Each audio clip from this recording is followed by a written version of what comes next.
Saheefa Jabbar Khattak is one of the most beautiful and multi-talented actors in the Pakistani showbiz industry. Seeing the natural beauty of her face, every young boy today is in love with her. Saheefa Jabbar Khattak works in very few selected dramas. They only appear in dramas that are dramas according to her mood and mind, because they are seen branding and doing photo shoots of more famous clothing brands than acting. Saheefa Jabbar Khattak was married to Kawa Akaiza in the year 2018, in which many Pakistani celebrities also attended her wedding in Lahore. On her wedding day, Saheefa Jabbar Khattak looked like a princess in a bridal dress.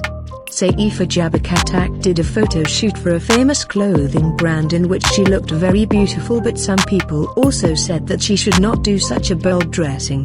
So let's take a look at some of their pictures.